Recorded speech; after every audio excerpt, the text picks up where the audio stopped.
नमस्कार साथियों, मेरा नाम है एसपी सिंह और आप देख रहे हैं आरपीआर न्यूज। अभी हम खड़े हुए हैं जनपद मथुरा के मतगणना स्थल में, जो कि मंडी समिति के अंदर बनाया गया है।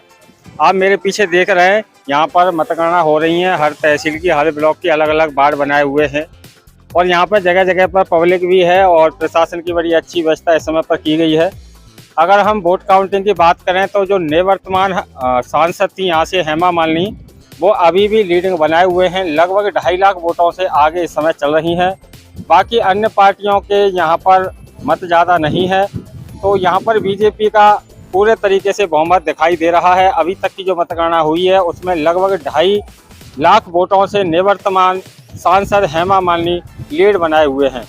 आगे का हाल हम यहाँ से मौजूद जो पब्लिक है उनसे जानेंगे कि वो क्या कह रहे हैं और इस बार बीजेपी कितनी मजबूत दिखाई दे रही है। हालांकि मथुरा से बीजेपी मजबूत है, लगभग 2.5 लाख वोटों से आगे चल रही है। आगे जनता से भी हम जानेंगे कि उनका क्या मत है और इस इलेक्शन को लेकर क्या वो अपने विचार रखते हैं, वो भी हम जनता के आपके सामने प्रकट करवाएंगे। तो चलिए, जनता से खड़े हुए हैं मंडी समिति के अंदर, जहाँ पर चुनाव मतगणना हो रही है। अभी हमारे साथ हैं सुरेश सिंह जी, जो कि बीएसपी से प्रत्याशी है और अभी हाल ही में उनकी पोजीशन ज़्यादा अच्छी नहीं है। लगभग 1,50,000 वोटों के साथ वो इस समय पर मैदान में है और यहाँ से निवर्तमान सांसद हेमा मालिनी लगभग 2.5 लाख के अंतर से आगे चल रही हैं।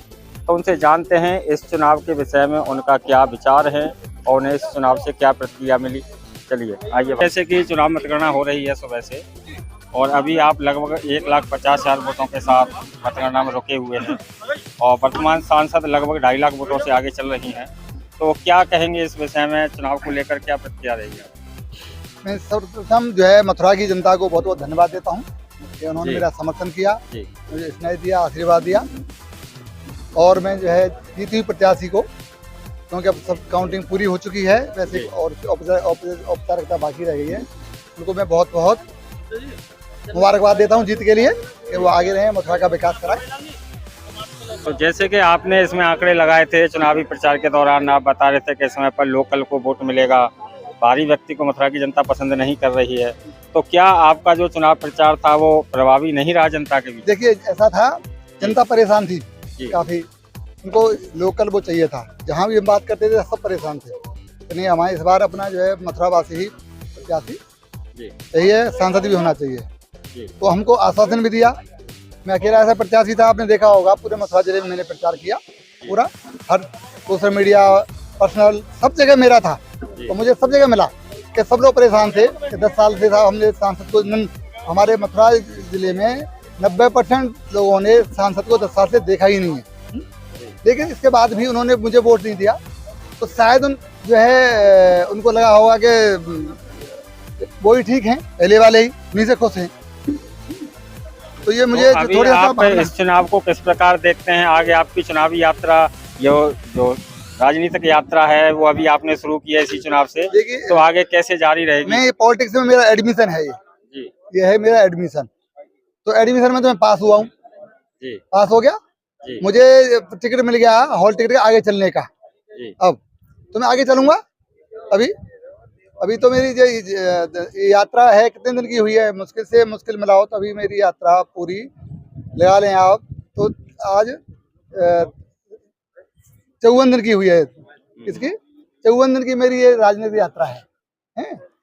ये हारने के बाद भी मैं जो है कल से ही तैयारी में हूँ, अगली तैयारी के लिए।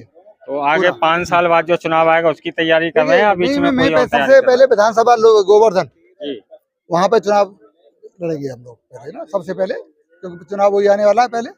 तो जैसे कि आप इतने दावे के साथ कह रहे हैं कि आपको पहले से ऊपर से, जैसे मायावती जी आपके सभी डिसीजंस लेती हैं, उनकी तरफ से कोई संकेत है आपके पास? नहीं, ऐसा है कि हम प्रयास करेंगे। पार्टी के टिकट देना तो किसका रहता है, नेतृत्व का काम रहता है। हम तो प्रयास कर सकते हैं एक कार्यकर्ता के रूप में, हम आशा करेंगे हमें लड़ना चाहिए।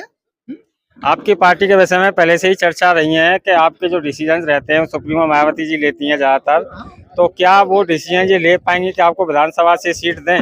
मैं प्रयास तो कर सकता हूँ जी। मुझे प्रयास, अगर मान के चलिए वो आपको सीट नहीं देती हैं, तब भी आप निर्दलीय प्रत्याशी रहेंगे? तो देखेंगे कैसी परिस्थिति बनती है ना जी। अब जैसे परिस्थिति हमें लगी कि लोग मथुरावासी दुखी हैं, परेशान हैं, तो चुनाव लड़ गए हम लोग, ना। चलो बहुत अच्छी बात है।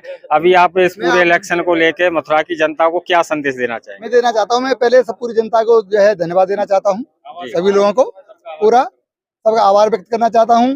जनता का जिन्होंने मुझे वोट दिया, मैं आप पत्रकारों का करना चाहता हूँ, शासन प्रशासन का करना चाहता हूँ, अपनी पार्टी का और माननीय बहन जी का भी, और मैं सभी कार्यकर्ताओं का, सभी का मैं आभार व्यक्त करता हूँ कि उन्होंने मुझे यहाँ तक पहुँचाया।